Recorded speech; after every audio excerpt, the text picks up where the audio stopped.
Standing here with Lee Jung-jae of Squid Game. Lee Jung-jae! Lee Jung-jae. Emmy-winning actor Lee Jung-jae. Lee Jung-jae. Lee Jung-jae, welcome to the show. It's so nice to have you here. 이정재입니다. The first Korean actor to win an Emmy, a SAG, and a Critics' Choice Award. Lee Jung-jae's rise to global fame is nothing short of groundbreaking.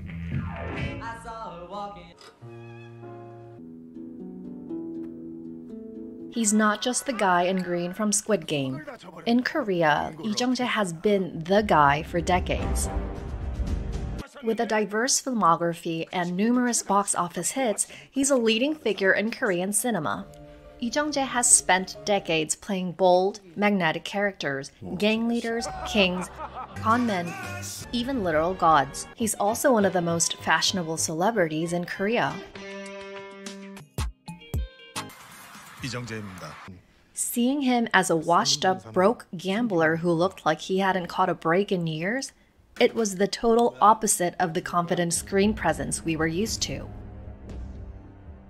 He's always been the effortlessly cool, charismatic type. Total shock, right? He's been stealing scenes and hearts since the 90s. Let's take a look back at his 30-year journey on screen. Lee Jung-jae started his career in modeling, but soon turned to acting at age 21, landing his first role in the hit TV drama Dinosaur Teacher in 1993. His career skyrocketed almost immediately afterwards. This debut turned him into a teen idol, and the following Crunky chocolate commercials sealed the deal, making him a household name. His low, mature voice and that mix of rebellion and intelligence gave him an irresistible screen presence. He started making frequent appearances on talk and variety shows. And it was clear that fame had finally found him. But it was his 1995 performance as Baek Jae-hee in the iconic drama Sandglass that propelled him to a new level of stardom. The way he portrayed that quiet love and devotion made him a national heartthrob, even though he barely spoke a word. Let's just say his acting didn't exactly shine at first. He later admitted on a talk show that he froze in front of the camera, and the director ended up cutting most of his lines. Turns out that was the move.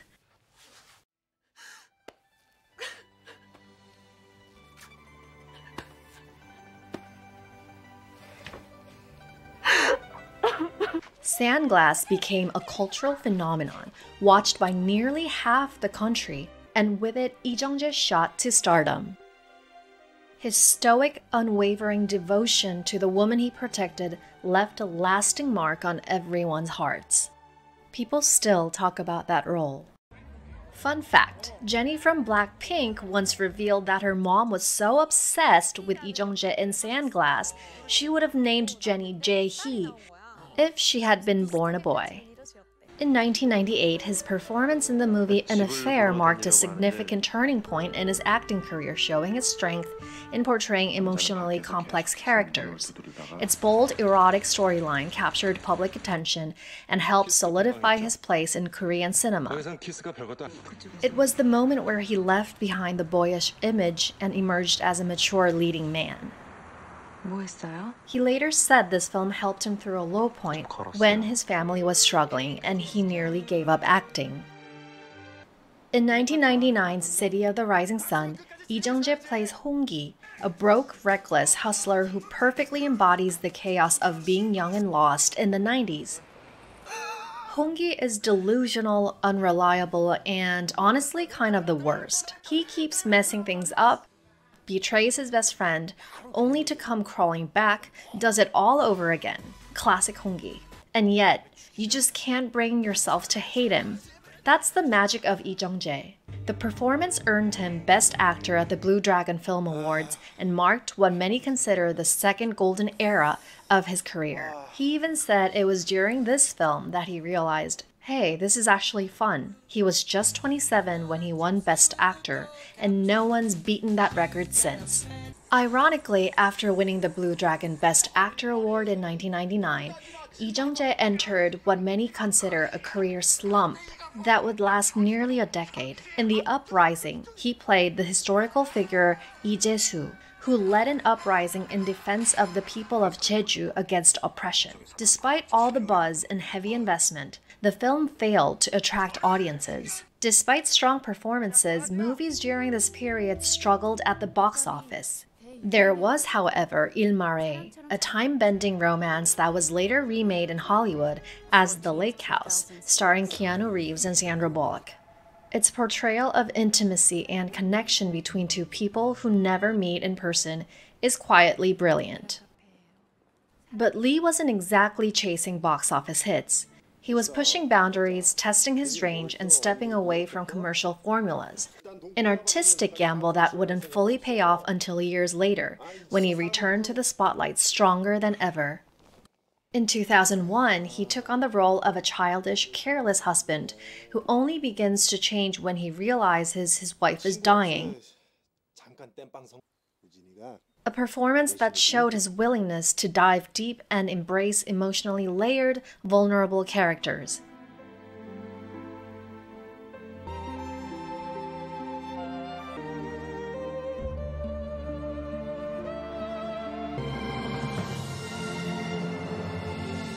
He was doing everything right, but luck just wasn't on his side. Then came Air City in 2007, his drama in 8 years. You could say it wasn't exactly a standout role. He admitted the script didn't really grab him at first. He had a point. Or maybe it was the repetitive one-dimensional macho persona the audience grew tired of. To many, it seemed like his golden era had come and gone. But in 2010, he returned to the screen with a bold new role in The Housemaid. He admitted in interviews he was hesitant to shed his polished image.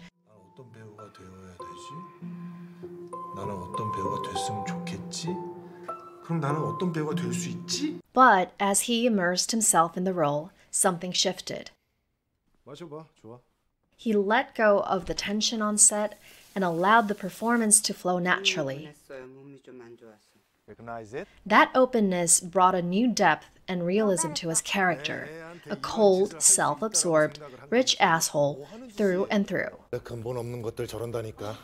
2 years later, Lee left a strong impression playing a sleazy thug named Popeye in The Thieves, often described as the Korean version of Ocean's 11. Popeye is loud, greasy, and full of himself. And for once, Lee Jung-jae's character wasn't cool. Like, at all. But that was the genius of it. He dropped all the charm and went full scumbag mode. And somehow it worked. Yeah, he's the one calling the shots, but half the time it feels like he's convincing himself more than anyone else. And that's exactly what makes the performance so entertaining. Lee leans into the messiness of the character and brings him to life with just the right touch of flair. Definitely one of his most interesting transformations. The following two roles became some of Lee Jung-jae's most iconic, and 2013 proved to be a major turning point in his career. He first took on the role of Lee Ja-sung in New World, often called the Korean version of Infernal Affairs. He goes in as a cop working undercover, but instead of just gathering intel, he ends up taking control of the gang. Walking a razor-thin line between loyalty and survival, Lee delivers a performance layered with subtle tension and paranoia. When his ambition finally breaks through, you get it. Even if it means he's no longer on the right side. Ja-sung is furious when Chief Kang goes back on his word, extending the undercover operation. You can see him trying to hold it together, but he's falling apart inside. Unfortunately, he has no choice but to keep living the double life he's trapped in. Soon after, 2 other undercover agents are exposed and brutally killed by his boss, Jung Chung. The audience see not a hardened gangster, but a human being, completely shaken. We see confusion in his eyes, as if he no longer knows what all of this is even for. And for the first time, the fear of actually dying hits him hard, and his lips are quivering the entire time. At the very end of the film, we see a flashback to Ja-seong's early days in the gang with Jung-chang. It's the only time in the entire movie that Ja-seong smiles. That one moment makes you realize just how long he's lived under pressure, drowning in fear and uncertainty. There's a twisted satisfaction in seeing him come out on top, but it's not without a bitter aftertaste. The fact that he ends up stuck in this life where he can never let his guard down. It's not just sad, but you feel bad for him. It feels unfair. That same year, he took on the role of Prince Soo-yang in The Face Reader, a historical thriller centered on political power plays and the art of reading faces to predict destiny. The story, inspired by real events from the Joseon dynasty, follows how Soo-yang, who would later become King Sejo, overthrows his young nephew to claim the throne. Song Kang-ho, the lead from Korean black comedy hit Parasite, plays the face reader Kim, while Lee brings Soo-yang to life with bold, ruthless charisma.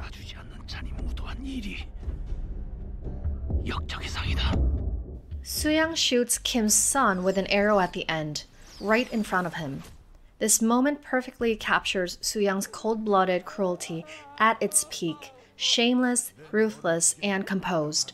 The film portrays him as a man entirely consumed by the pursuit of power, unapologetically framing him as a pure villain.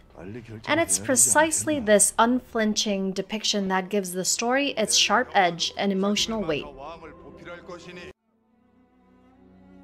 And how he fans out the dust with his hands? Totally improvised on the spot by Lee Jung-jae. The film taps into face reading, a concept Koreans still commonly believe in today, to build a story that feels both familiar and compelling. The film makes complex themes like political tension and royal betrayal easier for the audience to connect with.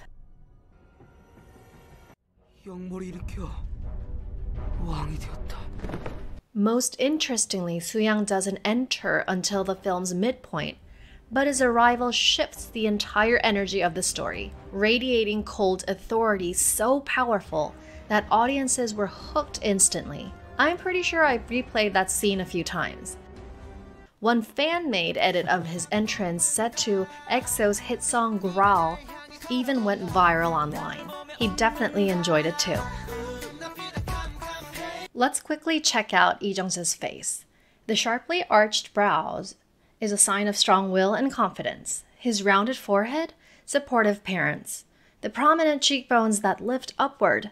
He's got a quick temper, no doubt. His firmly closed lips, total focus, big, deep black eyes, artistic soul, and those raised brow muscles tell us regardless of his talent, he works very hard. In 2015, he starred in the box office hit Assassination, his second film after The Thieves to draw over 10 million viewers in Korea. This role was a major turning point for Lee for the complexity of the character he played. Yeom Seok-jin is a morally gray character, a cold and manipulative, but also tragic. He starts out as a patriot, a resistance fighter dedicated to Korea's independence, but under the unbearable pressure of survival and threats to his life, he slowly gives in. He becomes a double agent. What makes Lee's performance so compelling is that he doesn't play Yeom as a typical villain. Instead, he draws out the fear, shame, and twisted logic that drive the character's choices, making him feel plainly human. As the audience, you don't just judge him. You try to understand him, and maybe, despite everything, you feel for him. To get into that anxious, paranoid mindset, Lee Jung-jae even kept himself sleep-deprived during filming. Lee once described Yeom Seok-jin as not just a villain, but the face, or the scar, of those who lived through that era.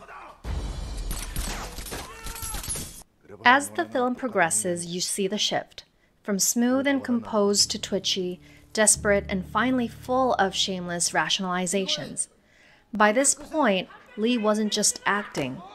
He was shape-shifting, a man of 1,000 faces for real.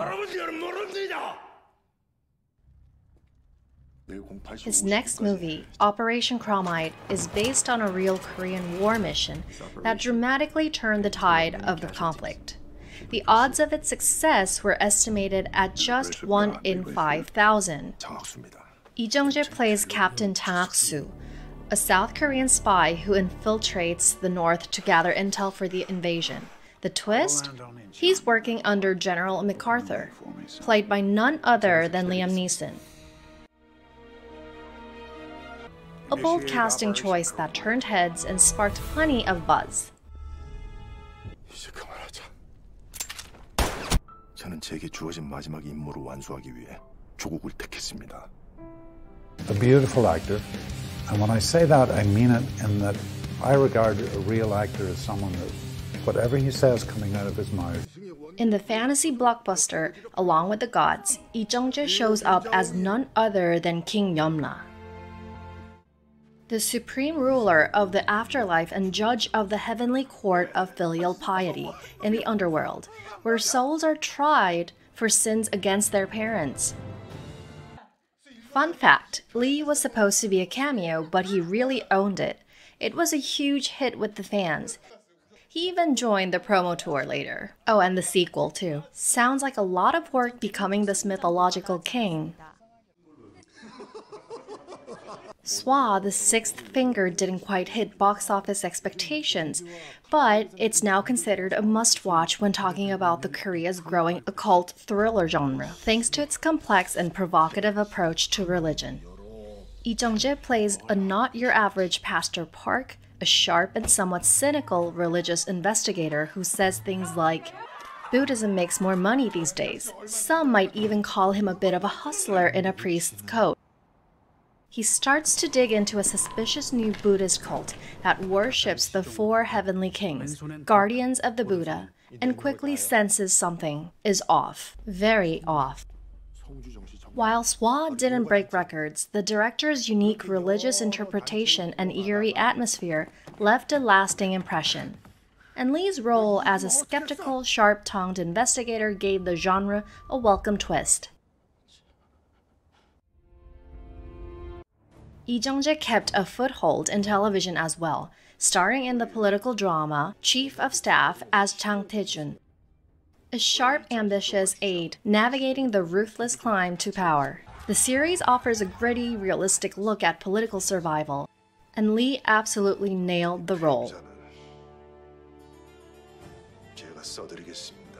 In Deliver Us from Evil, Lee went full psycho, and the audience loved it.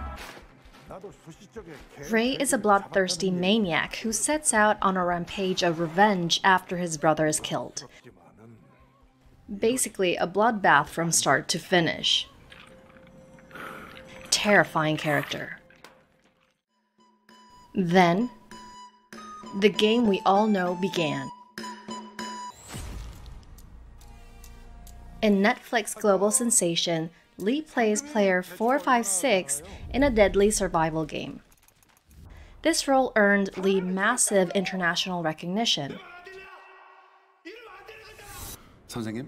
낙지남을 만나서 이 세계로 빠져들게 되는 아주 중요한 장면인데 이런 황당한 설정에 Low life rolled into one. No glamour, no ego, just raw. We immediately want to avoid him.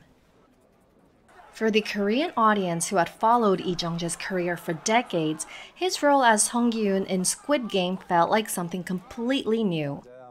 오케이를 하셔서 감독님이 저 당시에 꽤 많이 맞았습니다. The viewers were caught off guard and totally hooked. Ki-hoon, player 456, broke, desperate, and clinging to hope, all in a saggy tracksuit. Lee Jung-jae didn't just play him, he became him.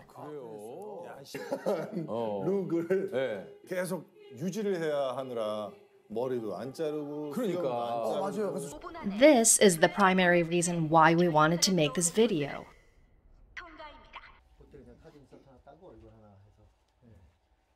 The same year of his first Emmy, Lee stepped behind the camera with Hunt, marking his first ever role as director, and not just director, but also writer, producer, and lead actor. Set in the 1980s during South Korea's military dictatorship, Hunt is a political action thriller packed with espionage, betrayal, and psychological tension. Lee Jung-jae stars alongside with his longtime friend Chung Woo-sung, reuniting on screen for the first time since City of the Rising Sun in 1999.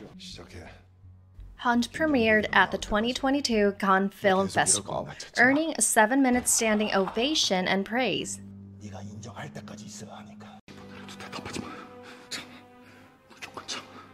Lee was widely applauded for tackling such a dense, complex narrative in his first try, especially when rooted in Korea's real political trauma. It's fast-paced and twisty, keeping you second-guessing everyone's motives. Fun fact, a number of well-known Korean actors appeared in supporting or cameo roles, adding to the fun of spotting familiar faces.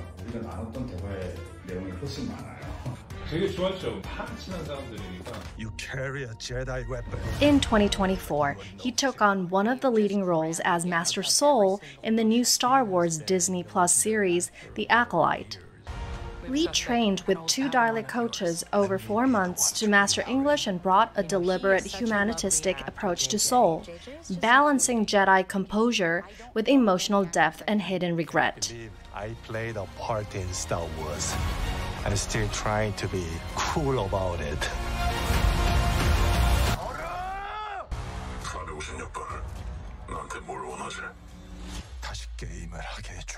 And yes, that very year, Squid Game Season 2 dropped. And he was right back at the center of it.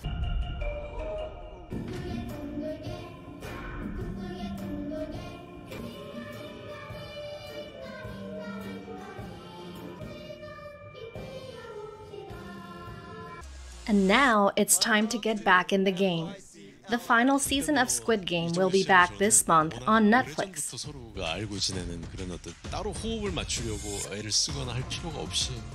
Ki-hoon has taken a stand against the system. What's next for him? Squid Game fans everywhere are dying to know how it all ends. There are some wild theories out there. But most importantly, what's Lee Jung-jae bringing to the table next? Whatever it is, one thing's for sure. His story is far from over. 보다는 내가 어떤 역할이든지 해낼 수 있다라는 어떤 그런 준비와 열린 사고를 계속 갖고 있다라는 게 더 중요하다라는 생각을 하게 돼요. Alright everybody, thanks for watching. Hope you enjoyed it. Make sure you like and subscribe. We'd also love to see your comments below. Bye!